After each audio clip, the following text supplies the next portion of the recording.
To stay in line with the subgroup of volunteer firefighters, we have Chief Kevin Quinn joining us. Kevin Quinn has 48 years of experience in the fire service and retired as a deputy chief of the Union Fire District in South Kingstown, Rhode Island. He currently serves as immediate past chairman of the National Volunteer Fire Council and is active on multiple national service boards, including the National Fallen Firefighters Foundation and the Home Fire Sprinkler Coalition. With advanced degrees in counseling, educational psychology, and education, Chief Quinn continues to volunteer with his local fire district while contributing to national fire service initiatives. Please welcome to the stage Chief Quinn.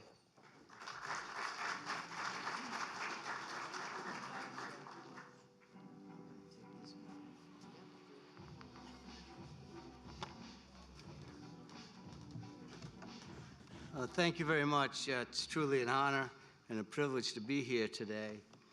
I'm actually 49th year, to be technical, and I just signed up for 6 more years. So I will be 77 when I'm done. So I'm excited to be here. I always talk about my 3 pillars of safety, communications, and teamwork, and that's the way I've taught. So Natasha and Alberto gave me 20 minutes to cover 4 themes, 11 objectives, and a bunch of lessons, because I'm a retired school teacher. So I'm going to do my best, but I'm certainly glad that we have the whole afternoon open, because I may run over. My wife's a nurse, and right now she's in Oregon, so she's probably just getting up, so she's not online. When I turned 45, she pushed me to get my colonoscopy. Kevin, you need to make an appointment to get your colonoscopy. She did that for like 3 or 4 years in a row, and I kept blowing her off. And then when I was 51, Billy Goldfeder wrote a column in Firehouse, and he wrote about the importance of a colonoscopy. So I did go out and told my wife, I said, how do I get that colonoscopy? So she thought she won, but it really was Billy G that made the influence on me. Now, I've since changed quite a bit in terms of screenings and taking care of myself because I realized when I went for that colonoscopy, I had a bunch of polyps. And then, you know, they cleaned that out. I was on a 1-year, and then a 2-year, and then a 5-year. I think I'm on the 10-year plan now, so I only have a couple of those left, I guess.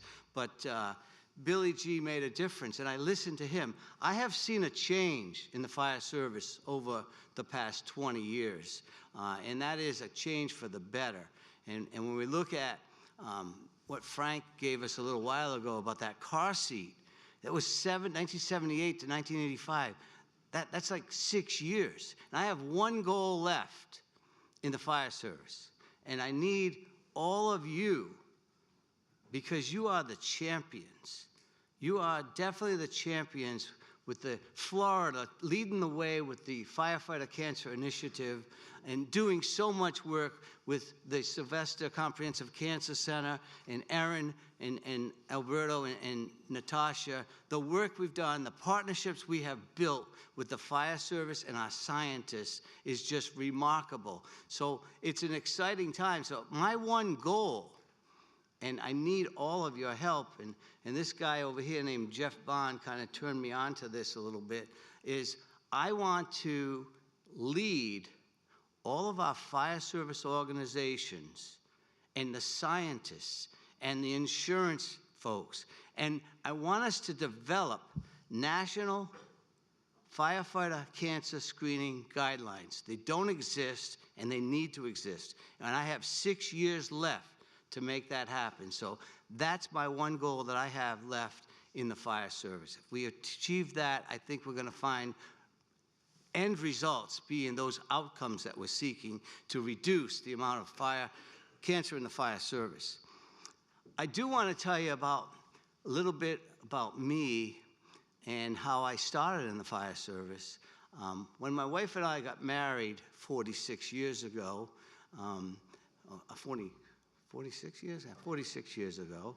Oh no, 49 years ago now, 49. I didn't want to rent. Now, there was a problem with that because neither one of us had a job, and neither one of us had any money to put down for a deposit to buy a house, and neither one of us had family that could support us. So, but I didn't want to rent because I really felt I wanted to invest in a home. And I live in Rhode Island, and the homes back then were $30,000. My first home was $30,500. So I went to one bank. The banker's name was Nelson Crook. And I borrowed $3,000 from that bank, and I took it over to the Rhode Island Hospital Trust Bank as a deposit on that $30,000 home, and we bought a house, okay? Now, I bought the house. We actually built the house.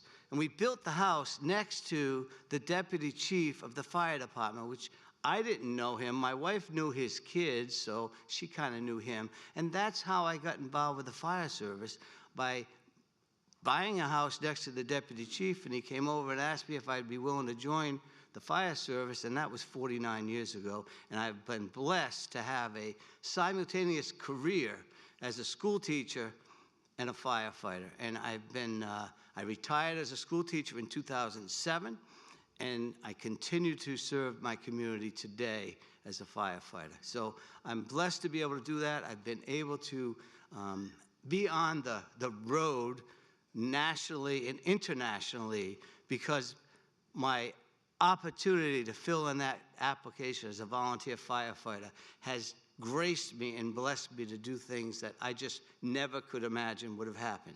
So I spoke last week in D.C. at the Congressional Fire Service Institute, and I spoke to Ed O'Kelly, and I said to him, our job is not done.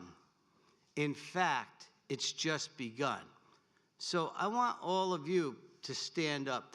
Although that can stand up, please stand up. Stand up. Because yesterday the doc said, we sit for 8 hours, it's like smoking a pack of cigarettes. That's not cool. I felt really depressed about that. So I'm trying not, and I got up quite a bit because he said that. But I want you to repeat what I just said, because this is the cancer prevention in the fire service.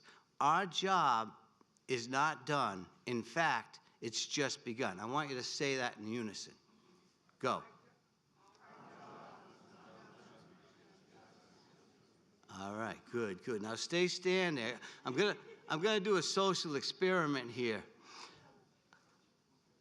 First of all, you are the champions, and you online are the champions, and you online should be standing as well. Get up, because you're not sitting there for 8 hours. Today it's only 4 hours, but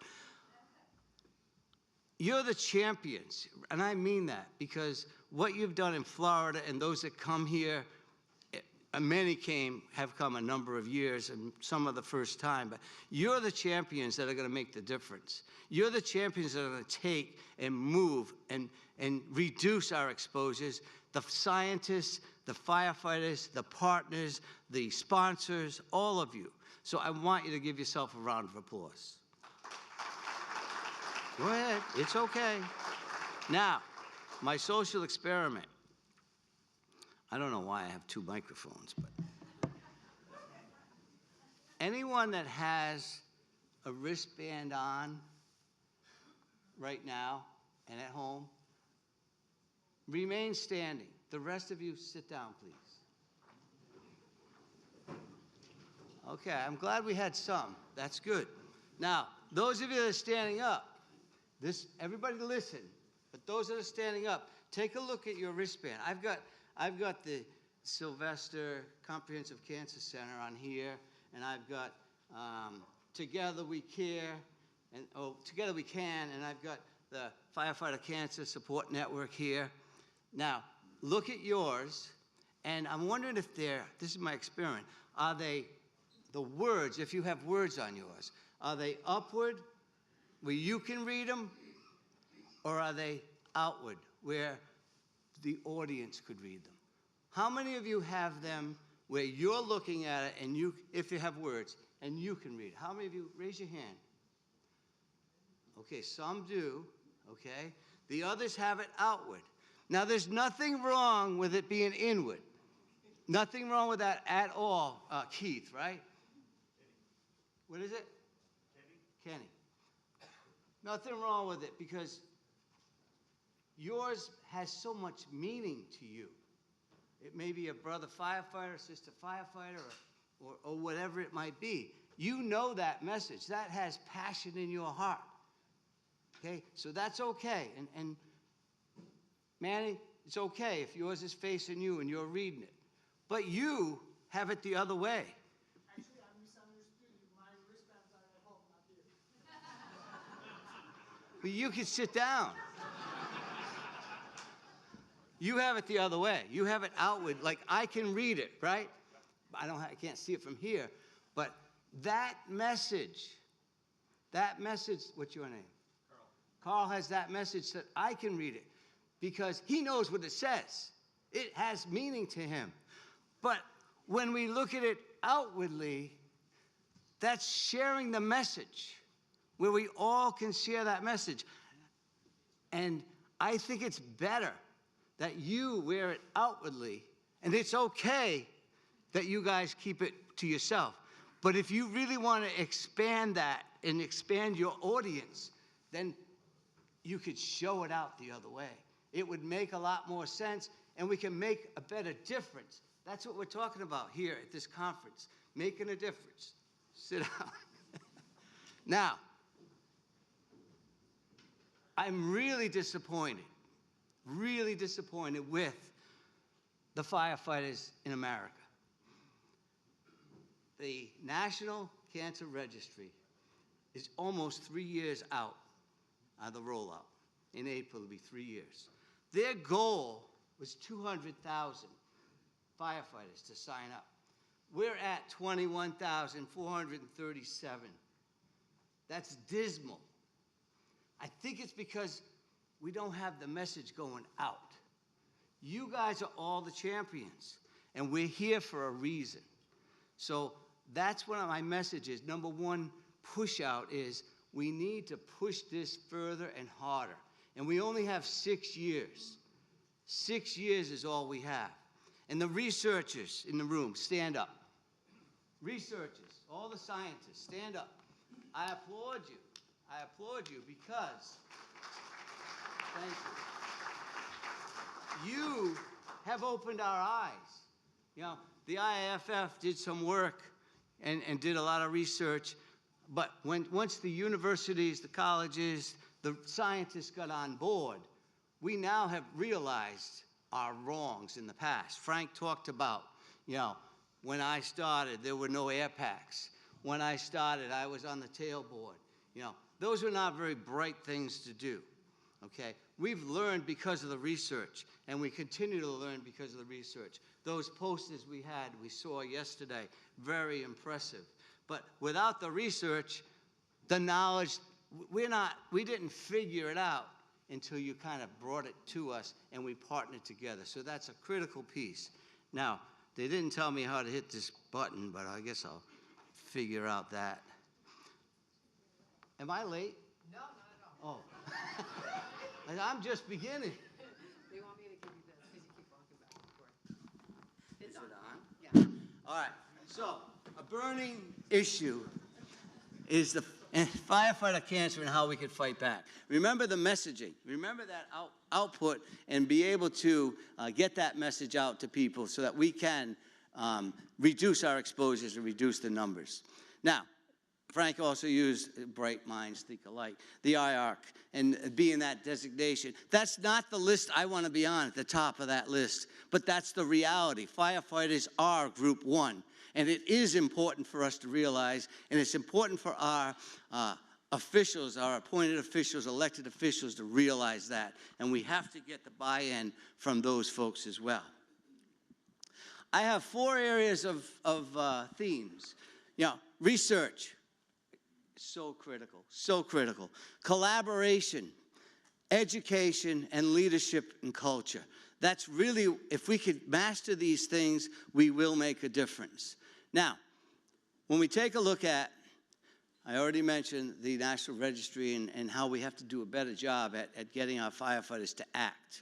We have to get them to act. This is a collaboration that started 11 years ago, the Lavender Ribbon Report, which we're having distributed to you now. The Lavender Ribbon Report started in Grapevine, Texas, at 6 o'clock in the morning, or maybe even before, where I had the National Volunteer Fire Council. I was the chairman at the time. We had a board of directors meeting, and in the early morning, I walked into the breakfast area, and there were two individuals, and I'm going to dedicate this part of this speech and presentation to Jim Seavey, who's now deceased, and Brian McQueen, who's online. He couldn't be here today. And they were working at a little tiny table on a napkin, and they had some ideas, and they were jotting down some ideas about what they could do to help protect firefighters and reduce exposures to cancer. They both had non-Hodgkin's lymphoma, and Jimmy passed away 5 years ago. Brian is still battling and sending the message, and I do appreciate the work that both of them did, because those notes that day, as I walked by that table, they said, "Hey, boss, can you sit down and join us?" And they had this vision of creating a document for the volunteer fire service, in particular because budgets are quite different. There's a department in Kansas that has dirt floors and a $7,800 a year budget. That takes care of the fuel and the insurance and the lights and whatever else. So we had to develop something, they said, that was equitable, but it also reduces what we're doing to firefighters. We had to get a message out. So they developed the best practices. Now, you all should have a copy of that. Do we all have a copy? If anyone doesn't have a copy, raise your hand. They're distributing them to you now. For the fire instructors in here, and officers, I'm going to now go into as a school teacher, I had something I called the ripping up the lesson plan. And that's a method of teaching. And today's learners are quite different than when I was sitting in school, and death by PowerPoint was okay back then because you didn't have any say. You just sat there and took it. But today's learners they're multitaskers. They're just impressive, and they're the future of our fire service. So I'm going to show you how to teach without using the PowerPoints, and it's going to be more of a student-centered.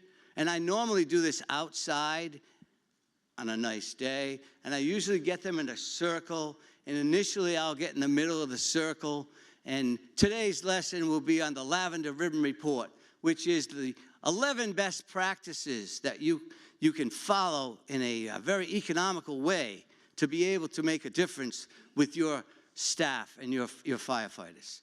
So there's 11 of you in the audience right now. If you look at the back cover, if there's a number on that, 1 through 11, you're part of the audience participation. If you don't have a number, you're off the hook. But still, you have to pay attention. I want all of you to turn to page 15. Those 11 that had a number, remember your number. I'll say that again.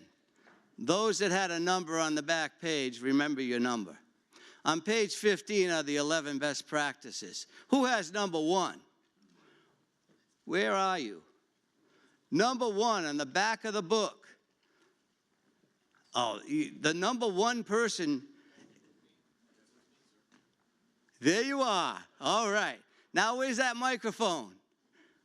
Give that man that microphone. Hello? I'll give you my microphone.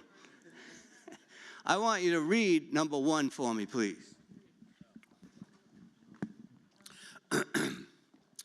Number 1 states, fully protective equipment must be worn throughout the entire incident, including SCBA during salvage and overhaul. And I'll add to that.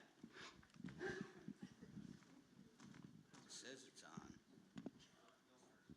Am I on? It's on. It did say that. I'll add to that, if you don't mind. You got the floor, sir. Okay.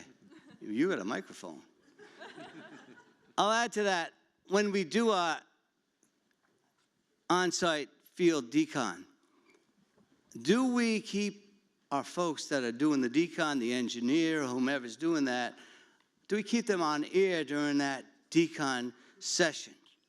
You know, we're wiping them down with soap and water. Are they on air? The firefighter's on air. The person that's doing the wiping down, are they on air? I would like to add that in there. But again, the original Lavender River report was written in 2018. This is the update on the front page. You see in the right-hand corner, update. We did that in 2022. So, but thank you. Now, instructors. I'm in the center of the circle, and I called on number 1, and that was my first objective. Who's got number 2? Get that microphone, number 2. We got another mic. Go. Read number 2, please. I'm happy I got the shortest one. A second hood should be provided to all entry certified personnel in the department. Okay, a second hood. You agree with that? Do you agree with that? Yes, sir. Okay. You could disagree. I'm still in the middle of the circle. I've got all these students around me. Who's that number 3? I had to take a picture and blow it up. My eyes aren't that great. Following exit from the IDLH and while still on air, you should begin immediate post-fire gross decon of PPE using soap, water, and a brush, if weather conditions allow. PPE should then be placed into a sealed plastic bag and placed in an exterior compartment of the rig, or if responding in POVs, placed in a large storage tote, thus keeping the off-gassing PPE away from passengers and self. Yeah, the longest one. And that would be on air as well. Now, at about the 3rd point, I usually slide in the outer parts of the circle so no one's in the middle. And who's got number 4? Go ahead.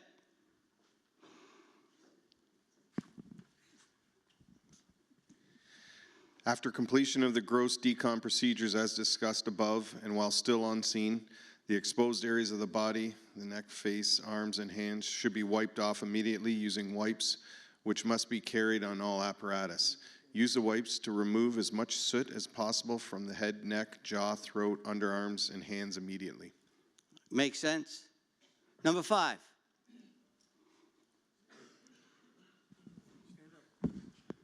I'm standing up, Frank. Number 5. Change your clothes and wash them after exposure to products of combustion or other contaminants. Do this as soon as possible or isolate in a trash bag until washing is available. If that is not possible, at least turn your socks and underwear inside out before you put them back on again. All right, 6. I made that last part up. But it's a good point. Sometimes we have to adapt and overcome. 6.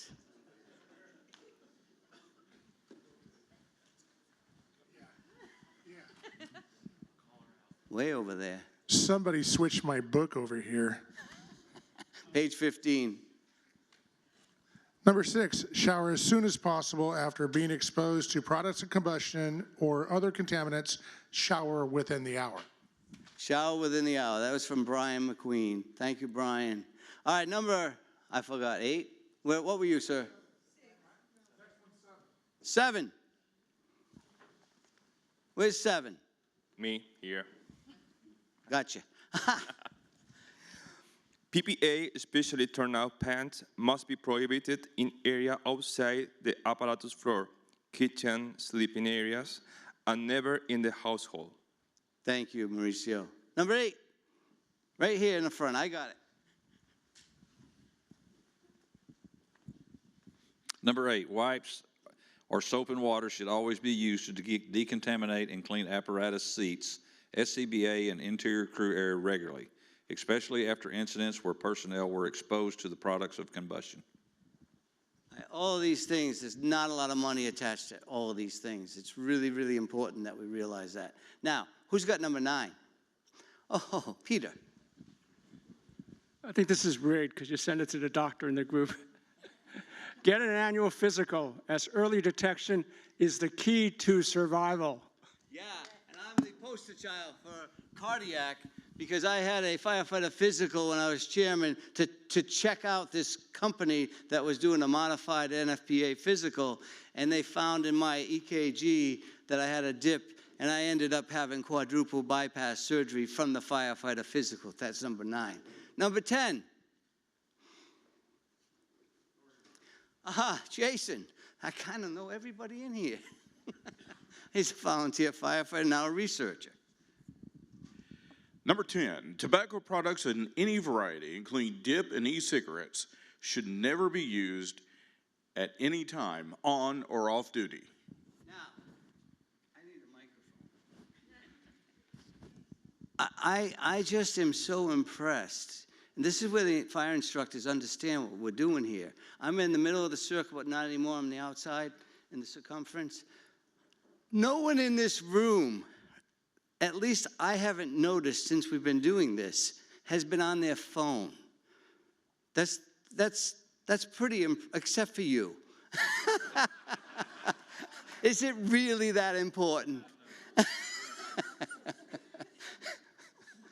Do you want to come up here and do this? Are you okay? If you want to use a phone, you can. But my point, and I didn't know that you were doing that, my point is, when Jason was reading that, number what? 9, 10. Most all of you were looking at him, or you were reading number 10. You were engaged. This was a student-based. The student was reading the objective. I wanted all of the students to realize the objective. And so it's ripping up the lesson plan. It's giving it to the students, letting them share with others, because they're going to much rather listen to each other than to me. So it's a way to teach and instruct, especially on the fire ground. And then after we're done with the objectives, like the quick read, 11's quite a few, but they're all important here for what we're doing. And then we go out and we apply, and then we do some mastery, and then we do some applications. So I just wanted to make a point of how you can mix it up, especially with today's learners. They want to do things differently. They don't want to just, it was hard, some of the slides we saw yesterday, for me to, I give so much credit to the scientists, but it's hard for me to realize all the colors and all the different things and stuff like that, and to absorb it. And some of the print gets real small, so I'm just giving you another option. Who's got the last one, number 11? Way over there. Ah. Thank you, sir. Fully document all fire or chemical exposures on incident reports and personal exposure reports. Thank you. All right, again, the Lavender Ribbon Report, it is a tool, and it does us no good if it goes home and sits on a shelf. We have to go out and implement, and Frank said, if you're not doing something based on the research that's out there, you're a disgrace as a leader, and we have to change the way we operate in the fire ground and in our firehouses and in any kind of operations that we have. We have to protect our firefighters. So it's critical that we move and make a difference. We have 6 years to get those national guidelines together. I'm going to hold you to it, and I'm asking for your help. Does anyone have any questions? I think I'm pretty close. There's a question. Manny. Yes, I got one. Microphone. Right here. How do we get started to help you meet those guidelines? What do we have to start doing today? Today, I've been working all week here. I feel like I've been here a week. But we have to make sure we get the right people at the table. And that would be the IFF, that would be the IFC, the MVFC, the researchers, the insurance folks, and any others. So my first task that I'm coming away with is I'm calling up the boss, which I consider the boss, Lori Moore Merrill. I'm going to ask her to help me gather the right people. What kind of a strategy and tactic do I need to kind of put this in motion? Because there's no reason why we shouldn't work towards national firefighter screenings, because it can help so many. Early intervention, early action, makes for positive results. When I had my open heart surgery, I wanted to get back on an air pack in 2 months. And I worked really hard to do that. And I had 3 doctors sign off. Yes, you're okay to do that. You're okay to do that. The 4th doctor would not sign off, and I needed that 4th doctor. I had a DOT, a Department of Transportation license, okay, a CDL. And the CDL protocol is 3 months. So I had to wait 3 months. But 3 months to the day, I was on that air pack, and I have been ever since. So that happened in 2016. I did have to put in a couple of stents 2 years ago, but I feel great. And my cardiologist says to me, because I never had any signs or symptoms, that firefighter physical picked it up. But my cardiologist says to me, your heart and brain do not talk to each other. I have to go for a nuclear test every 2 years to see where my baselines are to make sure I don't need any other intervention. So, but we are here to make a change, and I just need, is Aaron, Alberto, and Natasha, can you come up here? I don't know if Aaron's here. You are. Come up here. The chief and the 2 captains. Is Alberto here? He's outside. He's on his way. I wanted to present you with a token of my coin. I even know how to do this. Thank you. Because the partnership you've done is remarkable. And I'm done. All done. Perfect time.